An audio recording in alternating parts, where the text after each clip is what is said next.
How you doing, folks? This is Sean McVeigh with Sean's Outdoor Adventures. In this video, I'm going to do a review on the Montana Dream Team Decoy setup. So you have a buck and a doe, basically a one-dimensional decoy. It's an image, and so it's fairly lightweight, easy to carry in, carry out.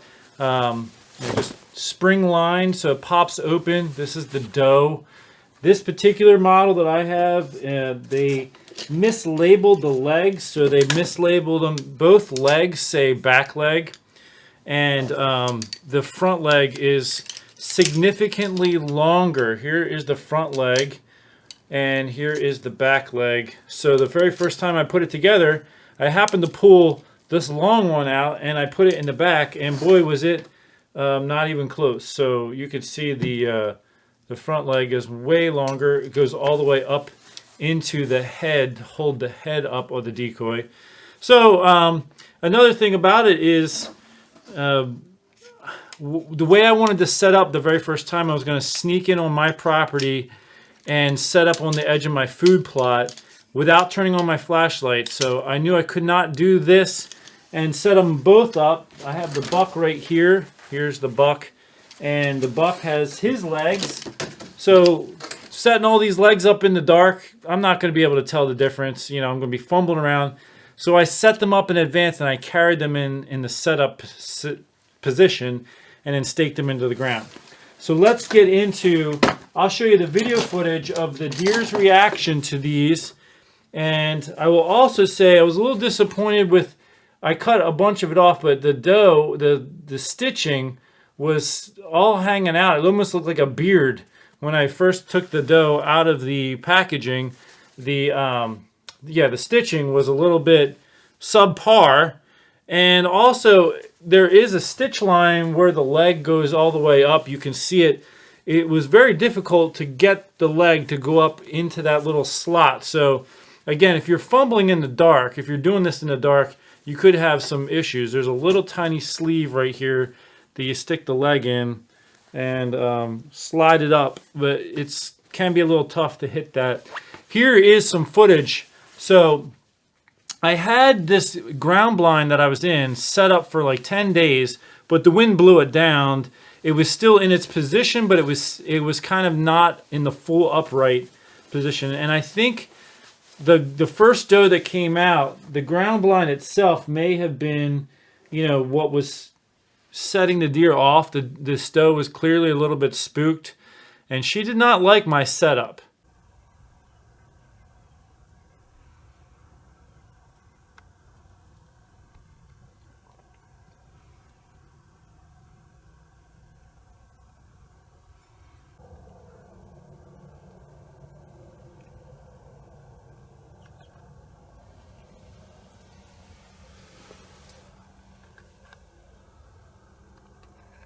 So she left the area. At one point during the hunt, things were slow. I heard a deer grunt. So I grunted in response, and a spike came out, and he saw the decoys. He also saw the buck decoy, and so he probably was like, I better not mess with this guy. And he kind of kept his distance. Later on that morning, I had some bucks chasing a doe, and I did a little calling.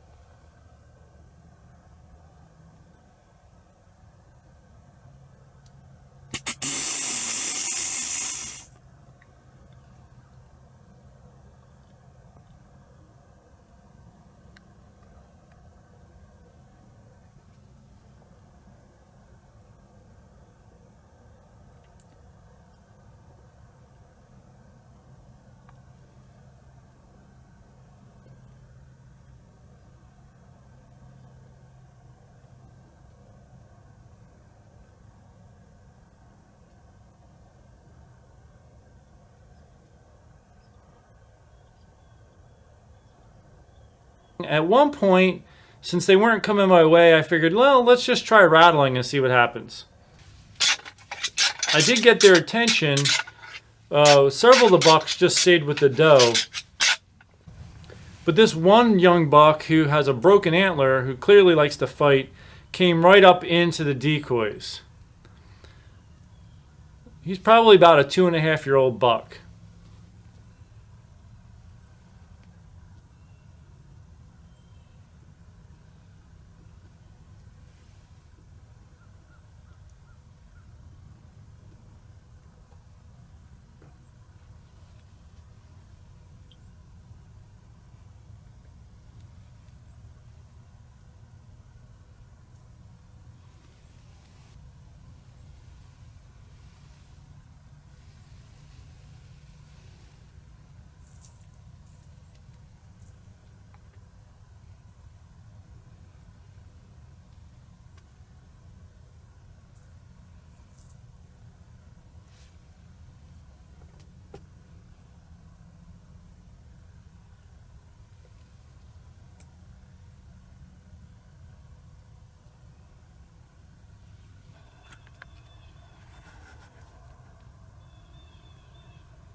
So as you could see, the decoys were bothering the doe, and it worked on a young buck. I didn't have any mature bucks in the area.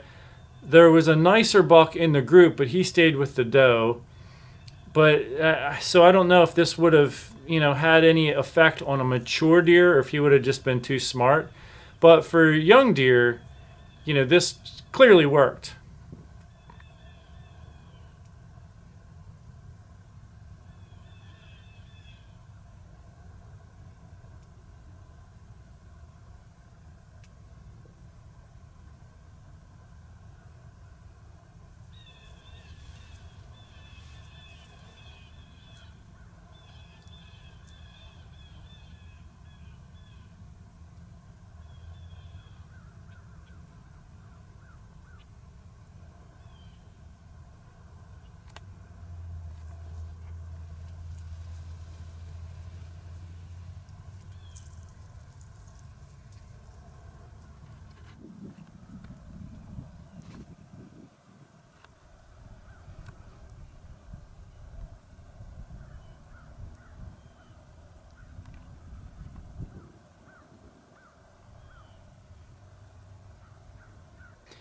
Now I did go back about a week later to this is on my private property, and I set up near the other end, and I decided to just put out the doe decoy and see what happened. So the first group of deer that came out, I had a doe and a fawn coming out, and the doe took one look at the decoy and was not happy. She did not like it. She kind of spooked and went back into the woods. About 30 yards from the decoy is where she came out. About 5 minutes later, she came back to take another look and spooked again, snorted. She was not a fan.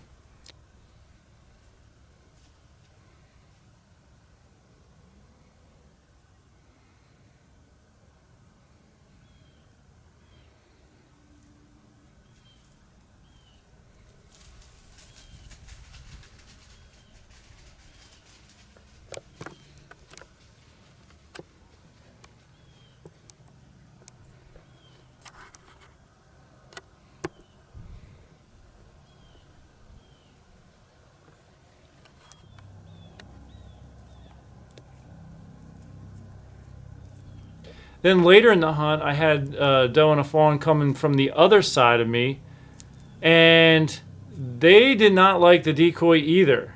So they ended up spooking and heading off a different direction.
And then at the very end of the hunt, I had another doe and a fawn come out, and because it was very low light situation, the first deer kind of didn't even pay attention to it, but then the second deer kind of saw it. The second deer didn't like it, and they kind of moved off. So clearly the decoy, the doe by itself, was spooking the doe. Just in general, the decoys was spooking the doe. Oh, I forgot to mention, for the very first setup that I did, I sprinkled regular doe pee on the ground. I never use doe and heat scent. It can trick young bucks. I've seen it spook does more than not, and if you're spooking the does out of your area, you're going to prevent a lot of the bucks from being in your area, because during the rut, the bucks are looking for the does, and when they see the does, they come over. If they don't see doe, they don't come over a lot of times. So in no situation do I ever use doe and heat scent anymore. When I was younger, I did. Let's see, probably one or two of these young bucks over here I probably got with a little bit of doe and heat scent out, but never on a mature deer have I ever seen a mature buck come into it. And some people are watching right now saying, oh, I got a mature deer, or I got a big buck on it. Hey, that's fine, but few and far between. More often than not, doe and heat scent seems to not work, so I don't even use it. I put a little regular doe pee out, and it got the young buck curious who came in. He smelled it, and he's like, it didn't spook him, but eventually he wandered off. So I think there will be a few situations where I will try it again. I'm not going to totally just abandon it, although it's clearly spooking the doe. I think in situations where I maybe won't set them up in the wide open in the field. Maybe I'll put them back in the timber a little bit, put them in the brush so that, they barely are visible in the brush, but they are a little bit visible. I'll maybe try some different things like that. I have an urban area that got crushed by a storm, so all the trees been knocked down and they cleared the whole lot. So there's not much to attract the deer. Just because nothing else will really work there, I'll probably give these a try one time and see what impact it has on the deer. But that's my take on it. Another thing, I wish that they would provide a little sack to put all this in. Now, if this was my product, what I would do, and here's a recommendation to the company if you're even watching, is have like a folder. Now you open it up, you slide the buck in one side with two little slots for the buck's legs to slide in. The doe on the other side, the doe's legs to slide in. You always put the buck on the left, you always put the buck on the right. That way you know which decoy you're dealing with and which legs you're working with, so that it's easier to pull it out and set it up even in the dark. By having their own sides, you could fold it up, you could even have a zipper to keep it closed. But come on, I mean, that would be nice. Right now I got all these legs, look at them, I'm struggling to keep them making a bunch of noise. If you have it in a nice folder thing, it's nice and thin, you could throw it in a backpack. Come on, company. I would pay an extra 10, 15 bucks if you would provide something like that with the product. So if anyone's interested in trying them out yourselves, I'll provide a link for them in the description section. But there you have it. That is my take on these decoys. I'll give them a few tries in some other situations, but not particularly effective or helpful right out of the gate. So that's my little review. Thanks so much for tuning in. I'm Sean McVeigh with Sean's Outdoor Adventures. Oh, and I've been giving lots of stuff away. In fact, I've been giving away a compound bow every single week for the last couple months. That's right, every single week for several months now, and all the way through to the end of this year, I'm giving away a compound bow every single week, along with other prizes for all of the people who follow my videos, who are subscribers to my videos and my newsletters, on my website, all that kind of stuff. So it's my way of saying thank you to all of you who follow me.